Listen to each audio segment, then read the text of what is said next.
Hello and welcome to Casual Buddhism.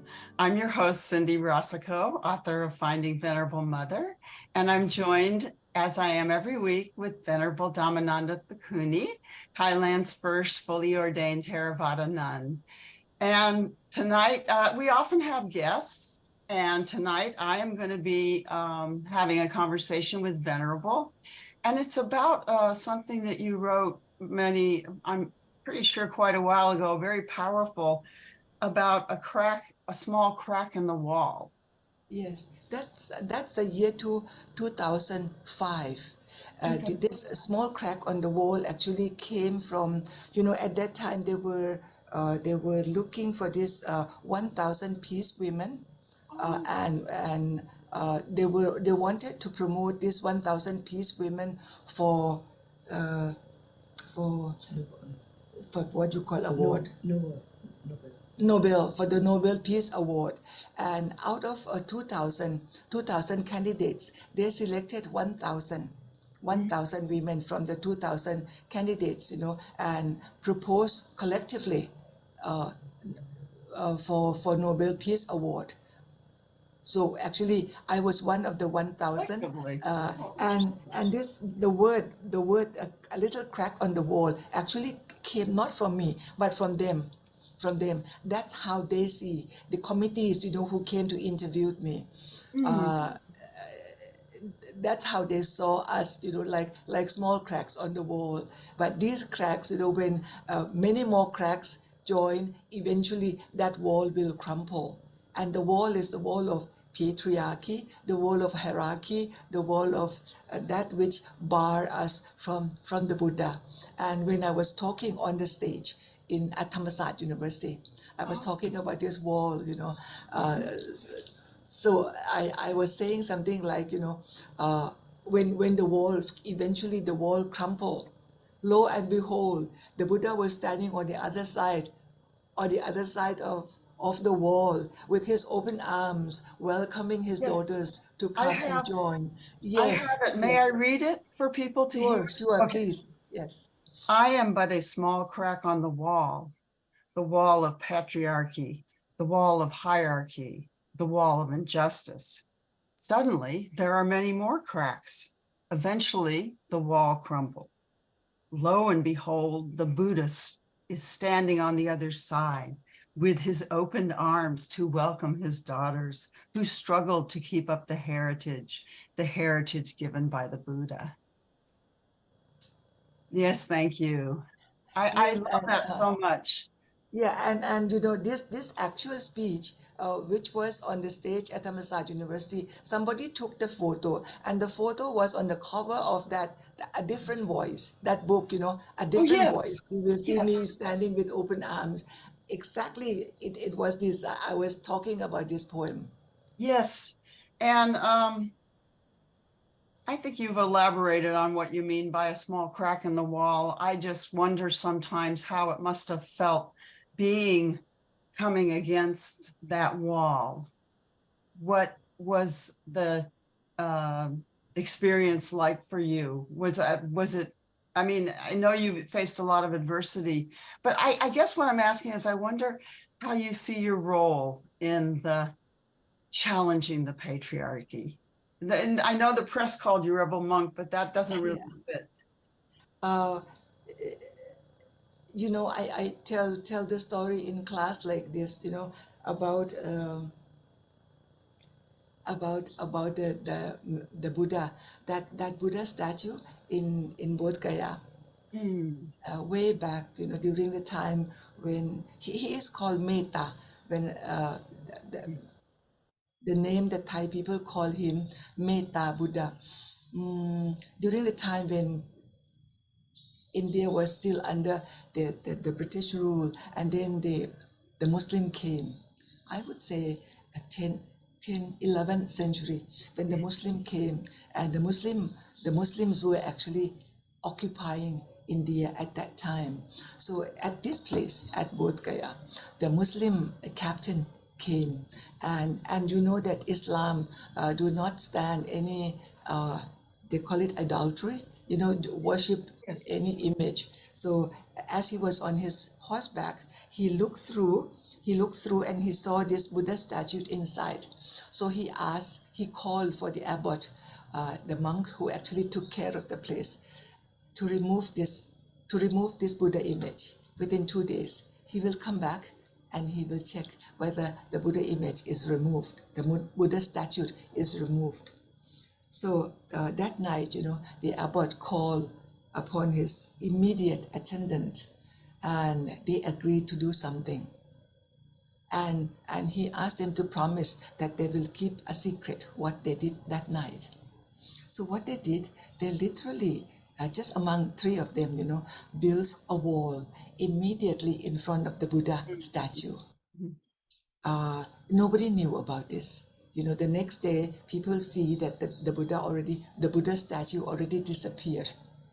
So when the Muslim captain came to check on his order, whether the order was actually delivered, answered or not, he peeped again from the horseback, and then he saw that the Buddha was not there. The Buddha statue was not there, so he was happy. So nobody knew about how the Buddha statue actually disappeared. The abbot did not speak about it. The 2 attendants kept secret and did not talk about it until all of them died, of course.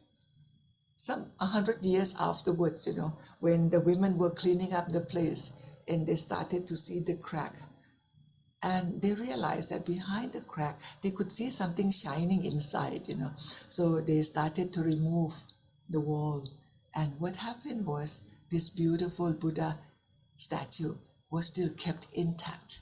So we as Buddhists need to remove this wall of illusion, this wall of patriarchy, this wall of hierarchy, this wall of unjust, so that we can actually see the teaching of the Buddha in reality. Oh, nice. Thank you.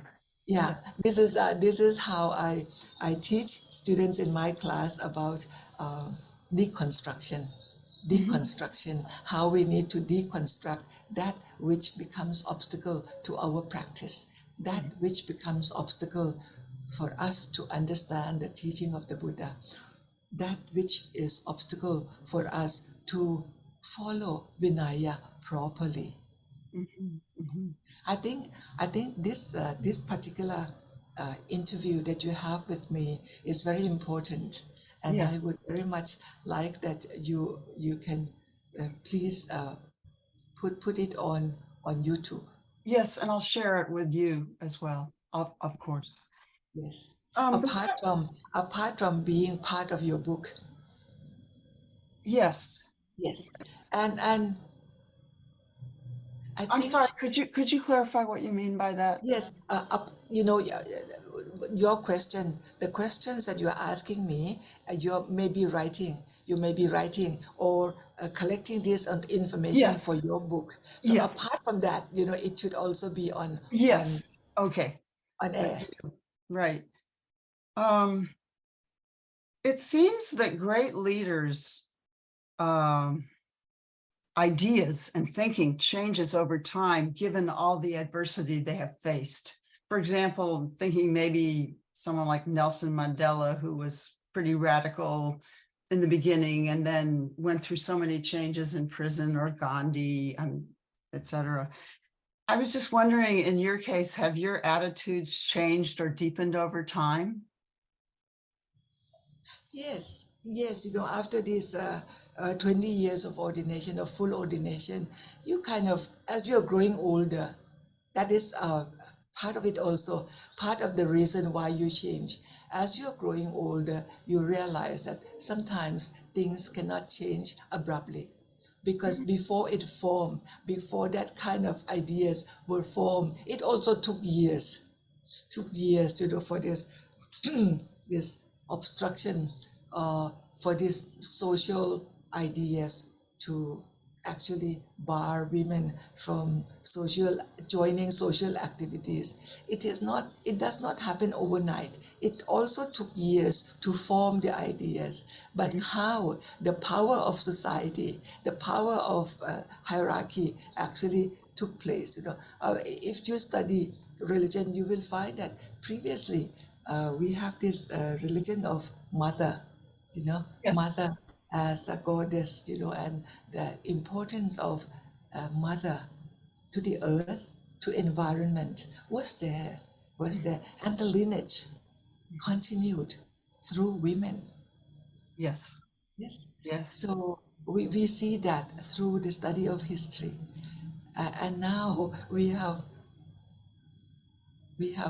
left our society in the hand of the men, maybe for a bit too long.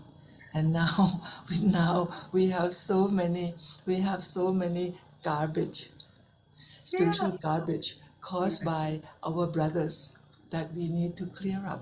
And again, it is our duty to clear up. Okay. All right. I like that part that you're saying. So there's an energy and a commitment and a conviction behind the power of change. Yeah. But I also hear that your ideas have changed a little bit, softened over time to appreciate the immensity and the enormity of how much time is involved in creating things and changing them. Yes. So that implies also the the energy that we are putting in, so little, so small cracks. But if these cracks become bigger and join, eventually we will be able to bring down this wall of hierarchy, wall of unjust. Because Buddhism talks about justice. Mm-hmm. Yes, justice does not happen unless you stop unjust. A society which is being suppressed cannot win over, because there is on the one side women or children who are being suppressed. On the other side, there are suppressor. Suppressor can be men. Suppressor can be the system which is created, and men themselves also fall under this suppression. Yes. Yes, whether it is political, whether it is religion, whether whatever, So we have to really think hard about it, think together, not separately. We have to think together. The ability that we do think together bring about commitment together. Thank you. Yes, thank you. Well, I think that was wonderful. I appreciate your profound thoughts for tonight, and we will see you next week again. Our guest will be Sally DeWitt. She's been on before, and she has a question about the fourth foundation of mindfulness. Okay. So thank you, and have a good week. I hope it cools off a little bit. Thank you. Thank you.